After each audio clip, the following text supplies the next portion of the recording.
Alors, pour ce faire, j'ai mis au point des exercices qu'on va faire maintenant dans cette seconde séance. C'est des exercices combinés avec le cours et les calculs qui peuvent se faire, etc. Donc, dans le premier exercice, donc voici l'énoncé. C'est un exercice, je dirais, relativement simple.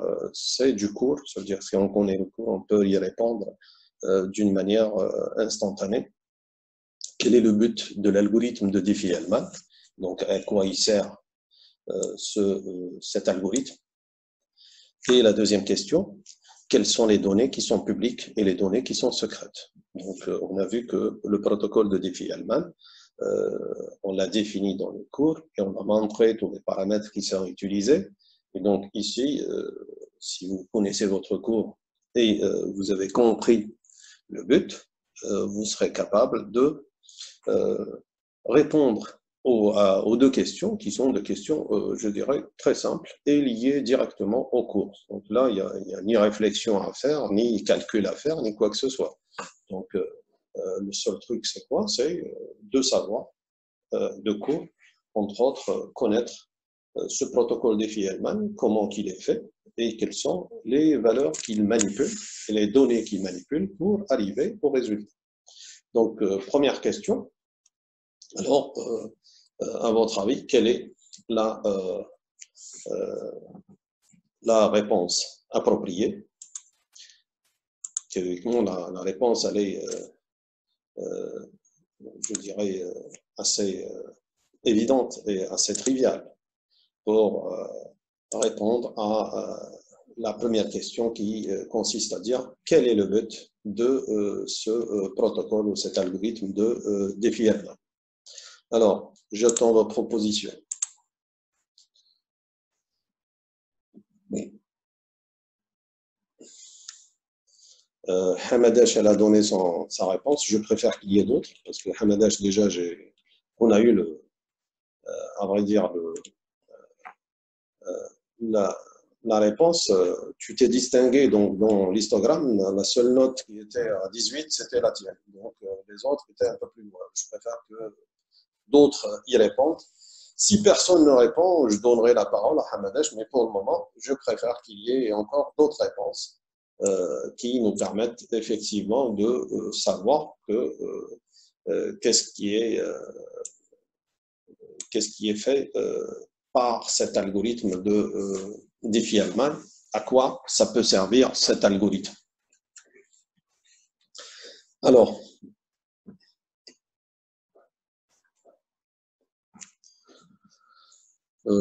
pas de réponse jusqu'à présent.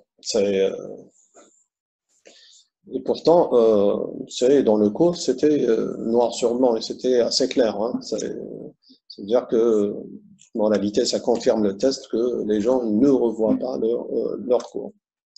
Ben, Hamadash, tu peux y aller. Donc, tu peux automatiquement répondre donc, à la question. Le but, c'est simplement d'échanger un secret en commun. Je dirais c'est pas d'échanger parce qu'il faut choisir bien les termes. C'est pas un échange. Oui. C'est réellement, le but, c'est de se mettre d'accord sur une clé de session, sans pour autant la divulguer sur le net, parce que sur le réseau, cette clé, elle n'est pas échangée, elle est calculée de part et d'autre. Donc, aussi bien Alice que Bob vont faire des calculs, ils vont échanger des choses, mais dans le protocole, ils n'échangent jamais la clé secrète. Donc, ce qu'ils échangent, ils échangent des valeurs intermédiaires. Et donc là, ce qui permettra de créer la réponse exacte, c'est le but, c'est de créer une clé de session commune entre les deux partenaires.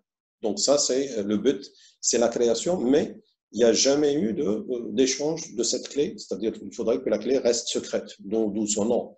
Donc, parce que quand tu dis échanger un secret commun, donc si tu vas échanger, ça veut dire qu'il va passer sur le net, donc du coup sur le réseau et il sera divulgué.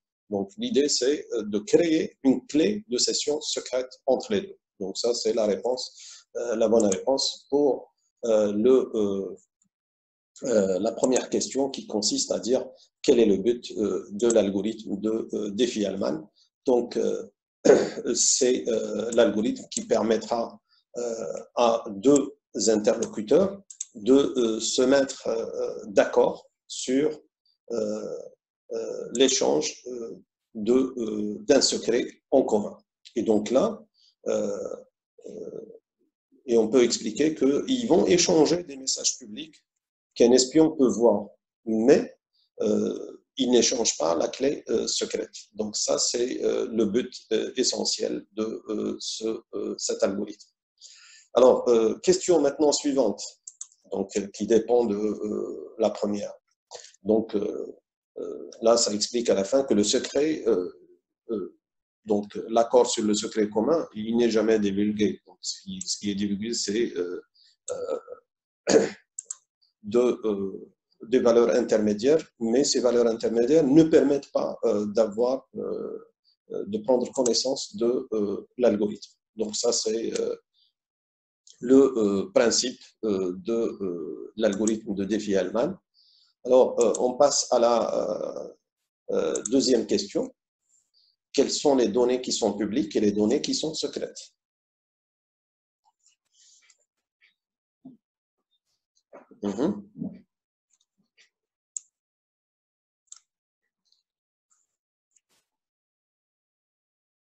Donc, si vous lisez votre cours, vous allez voir qu'on a donné les données publiques et les données secrètes.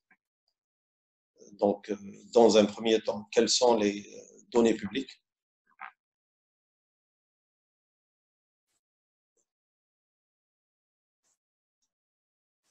Non, Ahmed, tu as donné tout. Les données, ce sont ceux-là, ces données qui sont utilisées dans le protocole. Mais parmi ces données-là, il y a des données publiques et il y a des données secrètes. Parce que la question, elle est en deux tranches. Quelles sont les données qui sont publiques et les données secrètes? Donc là, il faut séparer pour dire c'est quoi qui est public et c'est quoi qui est secret. Donc là, dans l'algorithme, on a pu montrer qu'il y a un échange, mais il y a des valeurs qui sont secrètes et des valeurs qui sont publiques. Alors, est-ce qu'il y a des réponses? J'ai eu déjà la réponse de Hamadesh. Donc, Sohaib, ta réponse, elle est ambiguë. Il n'y a pas de clé publique. Hein. Là, on parle de données. Donc, il n'y a pas de clé secrète, il n'y a pas de clé publique. Donc, ici, BMI, tu aurais dû donner un nom plus réaliste pour savoir à qui on a affaire. C'est qui BMI? Donc, effectivement, il y a des données privées et il y a des données qui sont publiques. Donc, BMI, tu peux prendre la parole et tu te présentes comme ça, on saura qui c'est ce BMI.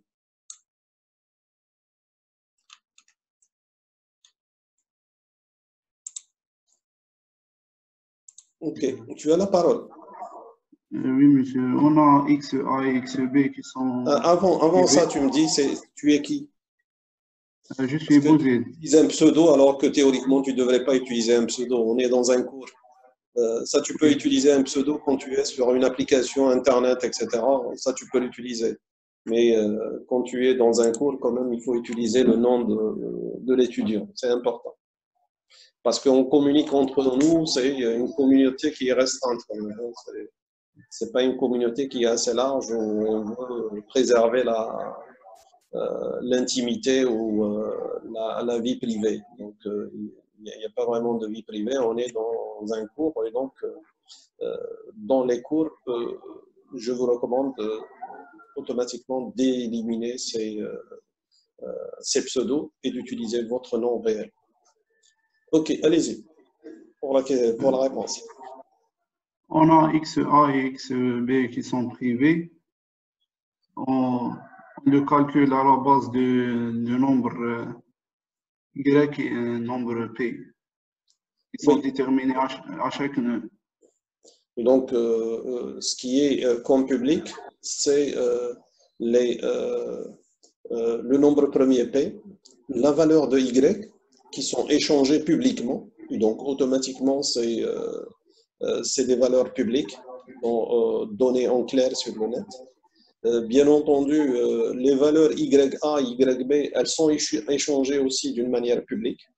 Et donc, par contre, ce qui reste secret, c'est les valeurs qui sont choisies par Alice et Bob, à savoir XA et XB. Donc, XA et XB sont des valeurs secrètes et le reste est donné comme étant des valeurs publiques. Et donc, ici, en résumé, principalement, ils se mettent d'accord sur P, un grand nombre premier, et G qui est, alors dans la littérature, vous pouvez trouver G comme vous pouvez trouver Y, tel qu'on a utilisé dans le cours, etc.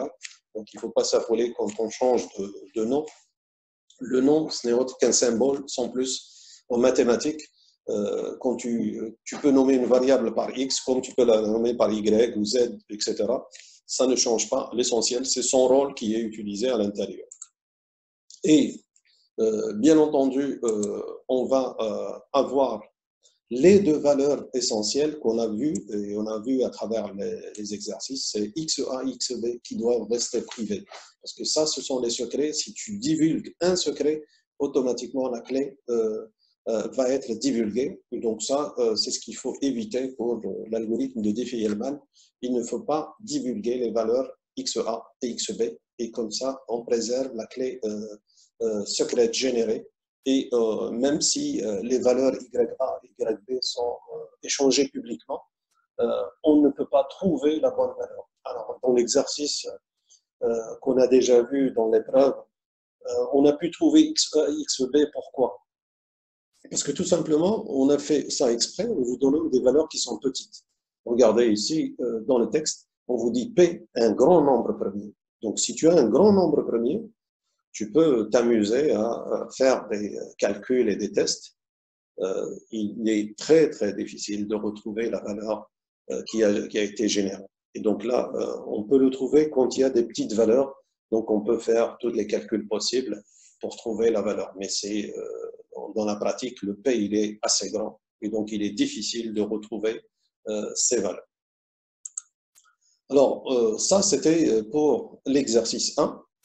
Donc, qui était un exercice, à vrai dire, qui permet de rappeler un peu le contenu du cours et d'avoir les propriétés de cet algorithme qui est utilisé. Alors, on passe maintenant à l'exercice 2. Donc, voici le texte. Alice et Bob veulent communiquer de façon sûre à travers un réseau non sûr. Ils décident d'utiliser Diffie-Hellman. L'espion possède un contrôle total sur le réseau. Il peut lire et modifier tout ce qui y passe. Ça veut dire tous les messages qui peuvent passer, il peut les intercepter, il peut les modifier. Expliquer quelles sont les faiblesses de Diffie-Hellman dans ce contexte. C'est-à-dire que ce protocole qui est utilisé va poser effectivement un problème.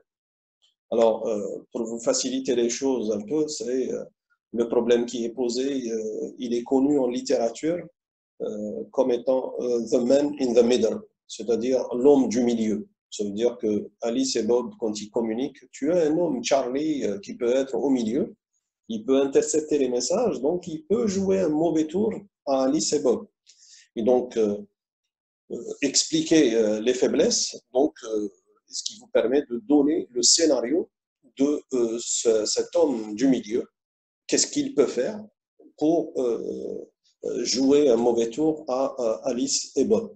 Et donc ça, c'est je dirais, le protocole tel qu'il est. En général, il est, tel qu'il a été proposé au départ, il a été amélioré par la suite pour éviter justement cette attaque du milieu, c'est-à-dire que un attaquant qui se trouve sur le réseau entre Alice et Bob, il peut jouer un mauvais tour pour Alice et Bob sans que Alice et Bob ne se rendent compte qu'effectivement, il y a eu un homme au milieu. Ça veut dire que cet homme au milieu, qu'est-ce qu'il va faire? Il va générer des clés de session, une clé de session avec Alice et une clé de session avec Bob, il va faire croire que Alice est en train de communiquer avec Bob sans que Alice ni Bob ne se rendent compte de la situation. Alors, dans ce contexte, je dirais, cette problématique, je suppose qu'elle est un peu complexe pour vous. Je vais vous donner la solution, donc, pour que vous compreniez un peu les solutions qui sont données en général, elles sont toujours analysées. Et par la suite, s'il y a des failles, on essaie de réparer les failles. C'est ce qui existe un peu dans la littérature.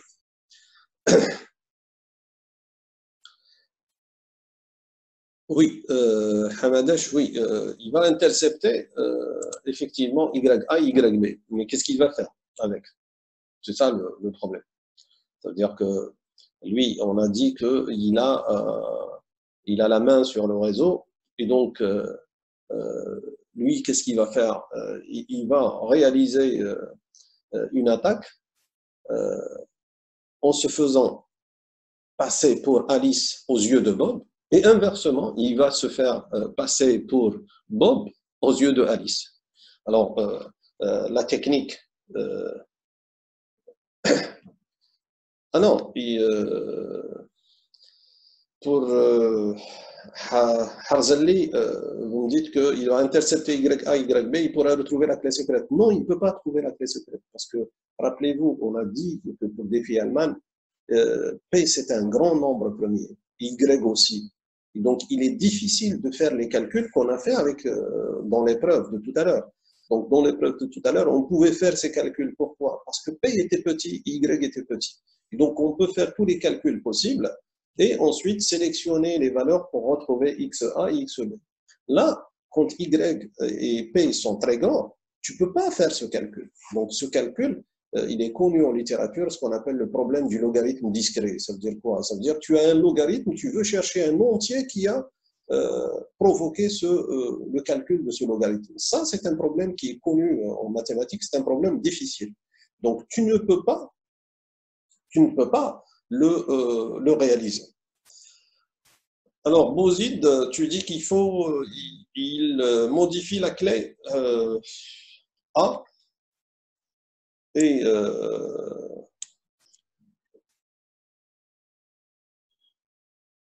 donc lui, qu'est-ce qu'il va faire? À vrai dire, il va générer des clés de session. Donc ça, c'est la technique qu'il va faire. Ça explique un peu le texte que je vous ai donné ici. Il se fait passer pour Alice aux yeux de Bob et il se fait passer pour Bob aux yeux de Alice. Ça veut dire quoi? Ça veut dire qu'il va créer une clé de session avec Alice et une clé de session avec Bob. Et du coup, lui, il va jouer l'intermédiaire. Quand Alice va envoyer, il pourra déchiffrer parce qu'il a la clé de session avec Alice et il pourra encore chiffrer avec la clé de session partagée avec Bob. Et donc, il peut envoyer les messages de Alice vers Bob sans aucun problème. À chaque fois, il récupère un message, il le déchiffre, ensuite il le chiffre et c'est comme ça qu'il va travailler. Et donc, ça lui permettra par la suite d'être un intermédiaire et donc il va prendre connaissance de tous les messages qui ont été échangés entre Alice et Bob, sans que Alice et Bob ne se rendent compte de la situation. Alors, le scénario de cette attaque, on peut le résumer par ce qui suit. C'est là, vous avez les différentes étapes donc, que je vais expliquer au fur et à mesure. Ça vous montre qu'est-ce qui est fait de part et d'autre. Et donc, ici, regardez, vous avez d'un côté Alice, d'un côté Bob, l'espion, il était au milieu. Donc, l'espion, qu'est-ce qu'il va faire? Alice, elle va choisir X. Qu'est-ce qu'elle va faire? Elle va calculer G à la puissance X. Donc, ici, c'est G, c'est à la place de Y, hein, c'est la même chose. Donc, G à la puissance X modulo P. Alors, rappelez-vous que l'espion, il connaît G, il connaît P, puisque c'est des valeurs publiques. Donc, lui, qu'est-ce qu'il va faire? Ben, l'espion, il va calculer, il va choisir A comme son secret, et il va renvoyer la valeur G à la puissance 1 modulo P vers Alice. Alors, ensuite, Alice, qu'est-ce qu'elle va faire? Elle va prendre G à la puissance 1 et elle va le mettre à la puissance X, donc elle trouve la clé de session. l'espion, il va faire autant, la même chose. G à la puissance x qu'il a calculé, il va calculer G à la puissance x à la puissance a. Et donc, il se retrouve avec une clé de session partagée entre Alice et l'espion.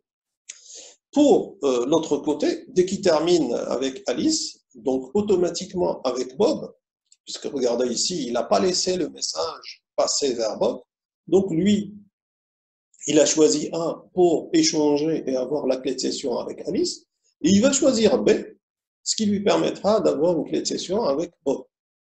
Donc, il envoie G à la puissance B modulo P à Bob. Bob, lui, il va choisir son secret Y, et il va calculer G à la puissance Y, il va le renvoyer vers l'espion. Donc, l'espion, il va l'intercepter, et à partir de là, l'espion, il va calculer G à la puissance Y à la puissance B. Ça lui donne la clé de session qui est partagée avec Bob. Et du coup, l'espion, il va se retrouver avec deux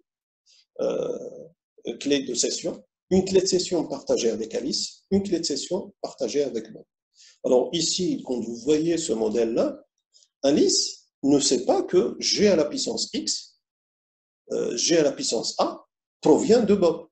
Donc pour elle, elle pense qu'il vient de Bob. Mais rien ne dit que ce message vient de Bob parce qu'il n'y a aucune information qui permet de le démontrer. D'une manière symétrique aussi, Bob, quand il reçoit ce message, il ne sait pas que ce message vient de l'espion de Charlie, alors que lui, il pense qu'il vient de Alice. Et donc, automatiquement, il va choisir son secret et il va envoyer la valeur sur le net. Et à un moment donné, par la suite, Alice, quand elle veut envoyer un truc à Bob, elle va utiliser cette clé G à la puissance X à la puissance A, en pensant que c'est la clé avec Bob. Ben, effectivement, quand elle envoie ça, elle utilise cette clé de session G à la puissance X à la puissance 1, c'est cette clé qui est connue par l'espion. Donc, dès qu'il y a un message qui arrive ici, lui, il va le déchiffrer, c'est-à-dire qu'il va prendre connaissance du message. Ensuite, lui, qu'est-ce qu'il va faire? Ben, il va le chiffrer avec le message G à la puissance B à la puissance Y. Et donc, il l'envoie vers Bob. Bob, il va le déchiffrer et donc il va trouver ce message en pensant qu'il vient effectivement de Alice. Et, effectivement, le message, il vient de Alice, sauf qu'il est passé par l'espion qui a pris connaissance de ce message et ensuite, il a pu le déchiffrer pour aller vers le destinataire. Et donc, d'une manière symétrique, l'espion, quand il y a un message de Alice, il va le déchiffrer grâce à la clé de session qu'il partage avec Alice. Il prend connaissance du message. Ensuite, il va le chiffrer avec la clé de session qu'il partage avec Bob et il l'envoie à Bob. Bob, quand il reçoit le message, il pense que c'est un message qui vient de Alice. Et il va pouvoir aussi répondre. Quand il répond, le message est intercepté par l'espion. Il va le déchiffrer, donc il prend sa connaissance, et ensuite il va le chiffrer avec la clé qu'il partage avec Alice. Et du coup, l'espion, il est un intermédiaire qui permet de laisser passer des messages de Alice vers Bob et inversement de Bob vers Alice, sauf que chaque message qui transite, lui, il va prendre connaissance du message qui vient de transiter. Et grâce à quoi? Grâce aux deux clés de session qu'il a pu générer, l'une avec Alice et l'autre avec Bob. Et donc ça, c'est ce qu'on appelle l'attaque de l'homme du milieu. Ça veut dire que l'homme du milieu, il arrive à prendre connaissance des messages qui transitent de part et d'autre, sans pour autant que Alice et Bob ne se rendent compte de la situation. Donc pour eux, ils ne voient pas que, effectivement, il y a un problème et que effectivement vous avez un intermédiaire qui est entre les deux. Ça veut dire que là, avec cette attaque, on va perdre un objectif de la sécurité qui consiste à dire que la sécurité permet d'avoir la confidentialité des messages. Là, on a perdu la confidentialité des messages. Pourquoi? Parce que la clé de session qui a été générée, réellement, elle n'a pas été générée entre Alice et Bob. Mais il y a eu la génération de deux clés de session, une entre Alice et l'espion, et une deuxième entre l'espion et Bob. Et donc, du coup, cet espion peut prendre connaissance de tous les messages intermédiaires qui ont été, je dirais, échangés entre Alice et Bob grâce à cette technique qui est la technique d'attaque. Bien entendu, dans la littérature, il y a des mécanismes qui ont été développés par la suite pour éviter cette situation, c'est d'utiliser particulièrement la signature pour les messages. Rappelez-vous, on avait dit que quand il y a la signature, automatiquement, avec combiné au chiffrement, donc on peut éviter cette attaque du milieu, parce que rappelez-vous, je vous ai dit que cette clé de session, c'est la clé de session qui a été utilisée et qui est toujours utilisée dans HTTPS grâce à SSL. Donc, SSL, il permet de générer une clé de session entre deux partenaires, c'est-à-dire entre vous-même et le serveur web avec lequel vous êtes en train de vous connecter. Et ça marche sans problème. Pourquoi? Parce qu'on n'utilise pas la version initiale. Ce qu'on a vu en cours, c'est la version initiale du protocole de Diffie-Hellman, mais on utilise une version améliorée. Rappelez-vous, le cours de SSL, c'est que ce qui est utilisé, c'est les certificats. Et donc, dans le certificat, vous avez la clé publique du serveur qu'on peut utiliser pour chiffrer les messages avec la clé publique du serveur. Et si on a des messages chiffrés avec la clé publique du serveur, personne ne peut déchiffrer ces messages s'il n'a pas la clé privée. Donc, la clé privée, comme son nom l'indique, elle est privée au serveur et donc personne ne peut déchiffrer un message quand il transite sur le net. Donc, ce message va garder il va garder la confidentialité. Et donc, du coup, ça nous permettra effectivement de protéger les deux interlocuteurs, les deux entités, de toute interférence intermédiaire. Et donc ça, c'est la solution qui a été apportée à ce protocole qui était au départ, c'est vrai qu'il était intéressant au départ. Pourquoi? Parce qu'il a donné le moyen mathématique qui permet de créer une clé de session d'une manière automatique, sans pour autant que les gens puissent en prendre connaissance. Mais par la suite, il y a eu le développement de ces attaques de l'homme de milieu. Automatiquement, le protocole a subi des modifications en utilisant des mécanismes de chiffrement et de signature grâce à l'usage des clés publiques et des clés privées, ce qui a permis d'améliorer le Diffie-Hellman et l'utiliser réellement sur Internet. Donc, dans les mécanismes de chiffrement qui sont utilisés avec les serveurs web, particulièrement en utilisant SSL, c'est la technique utilisée et qui permet d'aboutir à des solutions fiables dans la pratique.